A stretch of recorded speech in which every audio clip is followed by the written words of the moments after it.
You all I need to get by.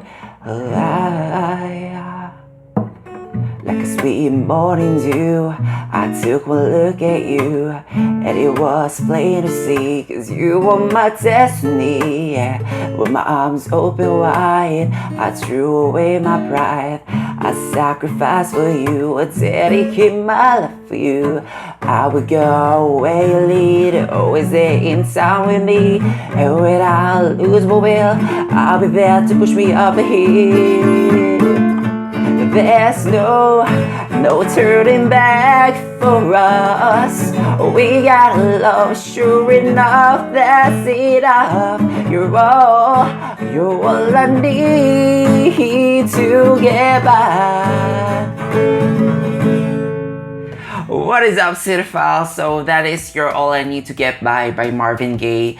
I just can't help it. This is the type of movie that makes me want to sing, so I went for it. Hopefully it's not too painful, but you guys have to watch CODA. Such an inspiring crowd pleaser, definitely one of my top favorites this year. This movie garnered a lot of wins in the Sundance Film Festival earlier this year. We have the Grand Jury Prize for the Drama category, Audience Choice Award, Best Ensemble Award. So I can guarantee you that this movie should put a smile on your face. And now it's on Apple TV Plus, released a few weeks ago. It's directed by Sian, Heder, and in it we have Emilia Jones playing a 17-year-old Ruby Rossi. She's a CODA, that stands for Child of Deaf Adults, and she's the only hearing member of her family. She's torn on pursuing her music career because that will entail her leaving her family behind, who has been so reliant on her when it comes to their fishing business. You know, when it comes to communicating with the rest of the fishing community and all those meddling authorities. But quick reminder, guys, before I continue raving about this movie, why don't you guys hit that subscribe button if you haven't yet for weekly reviews of movies and TV shows. And while you're at it, give this video a like because it really helps the channel. Now, whenever I get to see movies like this, I'm just thrilled because I get to realize that there are more stories like this that are waiting to be told, and this one is definitely a worthy story that needs to be shared to everyone. That's why I'm inviting everyone to go watch this movie immediately after this review. It takes different perspectives from the hearing community and the non-hearing community. I like that the persons with disability here are not presented in such a patronizing way, like in such a defeatist attitude like most mainstream films do. It does not go into a dark territory like Sound of Metal, which can be bleak.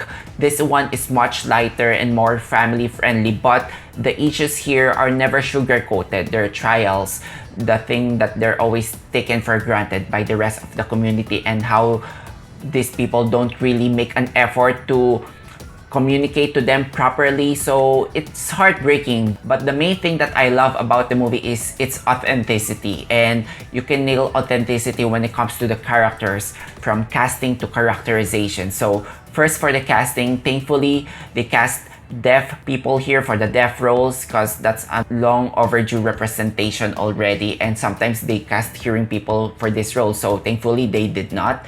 And when it comes to the characters, they're not just defined by their disability, they all have their aspirations, their political beliefs, they have their sense of humor, their parenting style, that they are people too, that they can choose to be sexually active if they want. So I do like those different facets of this people being seen together, and yeah, it's something that you're not usually seeing on screen for most people, but it immediately feels like home because these characters are just wonderful and the performances are great. So first, let's start off with Ruby here, Emilia Jones. This actress is incredible. She has this angelic voice with a tinge of loneliness and longing in it, so that immediately draws you to the character, and she has this humble screen presence that makes you want to root for her so hard.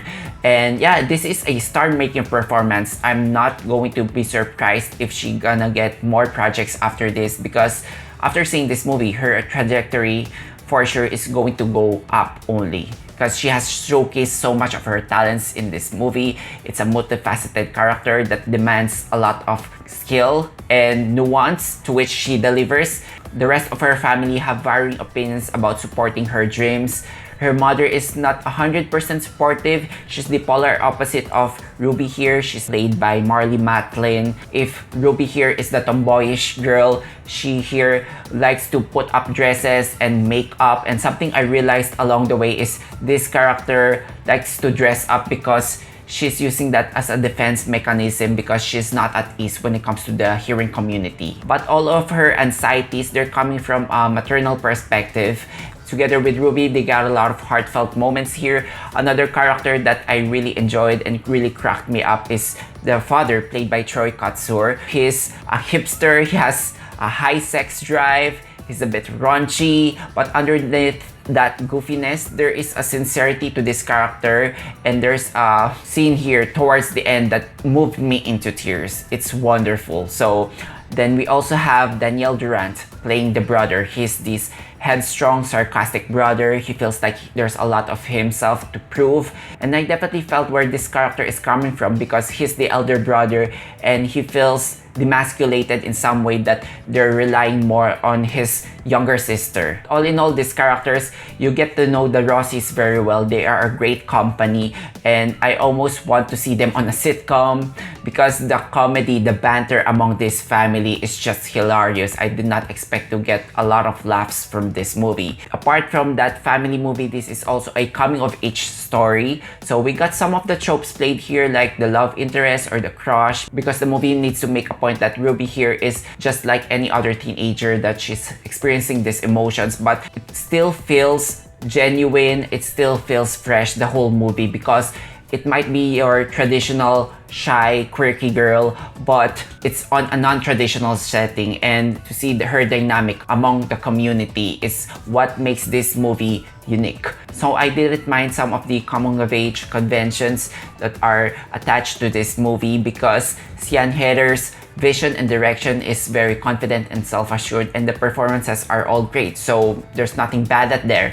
And one of the struggles being experienced here by Ruby is basically family versus self-actualization. She's a growing teenager, she got bigger dreams, but at the same time she got bigger responsibilities. She feels like she's tethered to their boat, to their dwindling source of income, because she's the official interpreter for the family, and leaving them would basically throwing your family to the wolves, because there's a wonderful subplot here about rallying together in the face of capitalists who are out to exploit the fishermen. So this movie is not only concerned on shedding issues of the people with disability, but also of the blue-collar workers. So I think that's a noble political agenda, if you may. Another thing that I really love about this movie is it treats American Sign Language as an official language, and when you come to realize that Ruby here is actually a bilingual, because her first language here, the language that she's most comfortable, is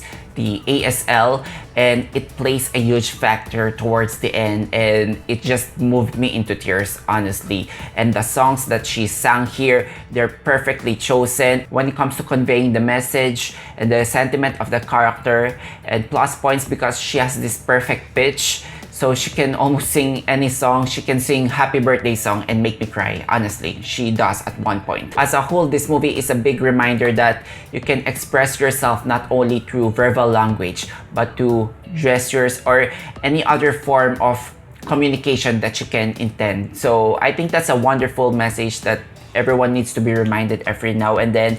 And that finale is just grand, operatic, musical number. It's grounded on emotions. It's not based on spectacle. So don't worry if you have some concerns about this drama becoming an outright musical towards the end. No, it does not happen. So I really do appreciate that it remains simple when it comes to execution, because the story here is just simple, a universal yet refreshing coming of age tale. And this movie brings out a lot of emotions from you. It makes you laugh, it makes you cry, all those warm and fuzzy feelings. It's inspirational. So I think that is the power of great filmmaking here, especially when you have a really authentic and genuine story at display, giving a much needed spotlight to the deaf community and just sharing a general message about inclusivity when it comes to representation. And my hope is for people who are going to see this is that they realize how the deaf community are being treated and how they should be treated. So For that, I'm going to give this movie a well-deserving score of 5 out of 5 stars. It's a food for the soul. It's the type of movie that you would want to see and you should definitely see.